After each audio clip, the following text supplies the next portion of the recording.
All right, guys, we're going to get right into it. Many of you guys know that the farmers in Idaho had the water cut off, or they were about to have the water cut off.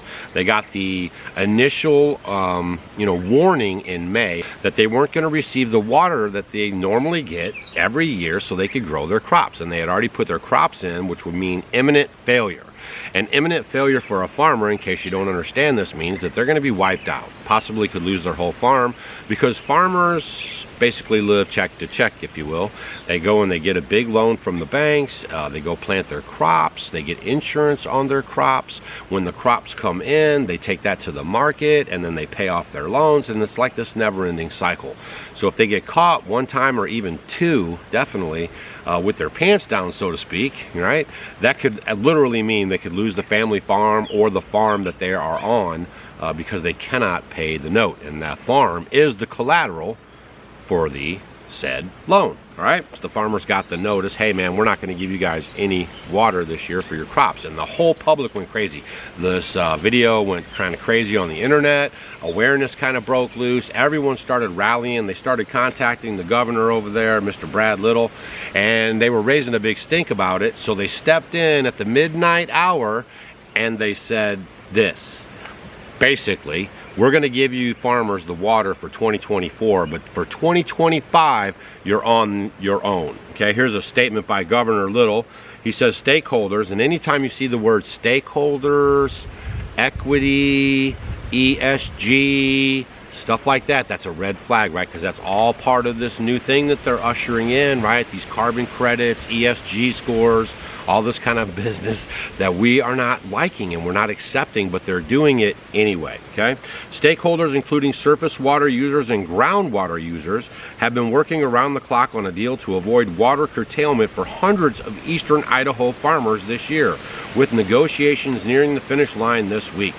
So basically, he goes on to say that he's encouraged about the progress that they're making, and they are going to kind of work this out. And if you go to their Facebook page, if you guys are on our email list, go to offgridwithdougsandstacy.com, fill out the box on there. Okay, you can't email me something and say put me on the list. Just go there, fill out the box. You'll receive an email from us.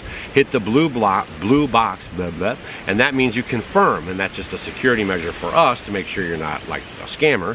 And then we'll start sending you out the updates. But I'll send you all the links that I used for this video today in here, so you can see with your own eyes and read this stuff and try to piece it together for yourself. And I'll send that out. Today's Tuesday. I'll get that out to you by Wednesday morning. Okay. So that's the first thing I read there, was the statement. It's basically the governor is in cahoots, right? He doesn't really care. He's saying like we're working on a solution, but next year you're on your own. Now listen to this. This is a picture of the governor at a ribbon cutting for Jervis. Okay, Jervis? Who is Jervis, you might ask? They're a global supplier of cobalt and nickel. Okay, now I don't know if you guys know this or not, so I'm just going to share it with you. This area in Idaho has always been a cobalt mine. This mine was mined during World War II for jet engines and stuff like that, right? They totally destroyed the land there. You can go look this stuff up. It's called the Salmon River Project and Salmon Valley Project and all this stuff. You can go look this stuff up. It took them over 20 years to repair the damage that was done by the cobalt mining at the time, okay? This is a picture on how they actually mine cobalt in third world countries.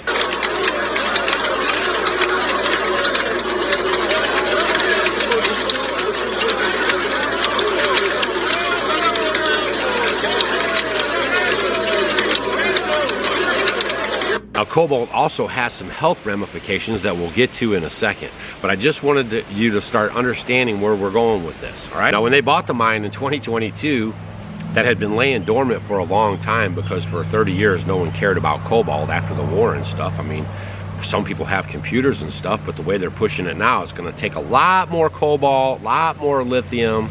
Okay, what happened was when they actually bought the mine in 2022, cobalt was trading for $40 per pound, and by the time that they actually bought the mine and had the ribbon cutting ceremony, it already fell to $25 a pound, and it continued to fall, hitting to just $15 a pound.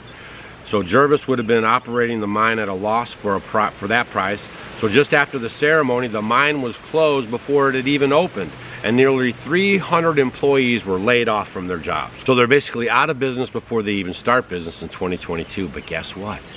We have an appropriations bill for Ukraine coming through the Congress in the United States.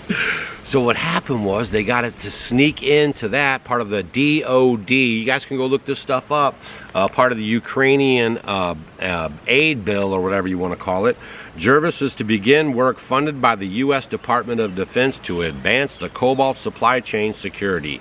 They got $15 million in funding from the United States government for drilling at its Idaho cobalt mine. On June 16, 2023, they announced that they got $15 million from the U.S. government. On June 21st, they said, we are going to start mining cobalt 24/7, 7 days a week, non-stop. They need a lot of water to mine cobalt.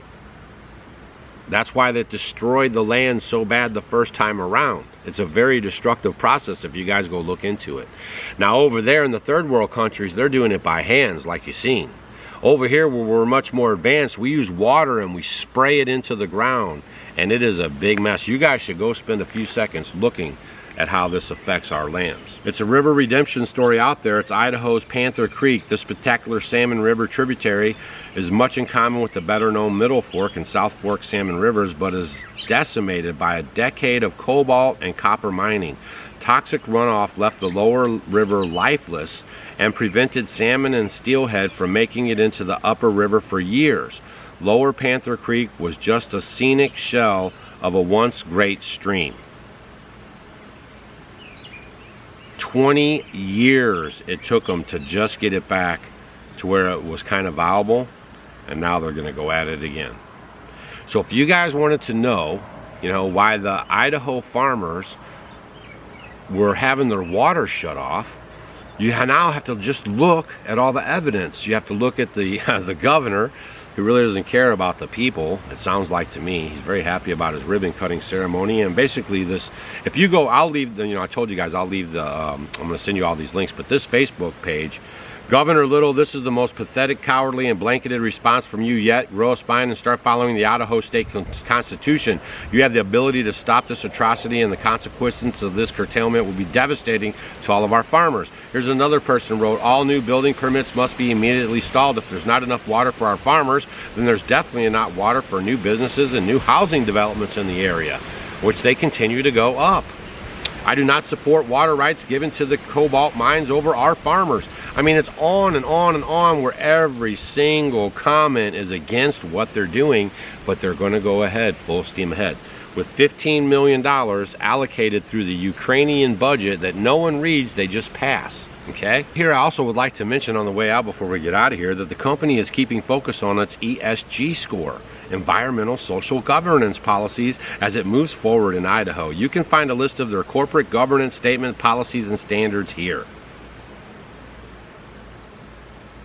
That right there is code for they are in on the big program. Okay? That's what it's code for.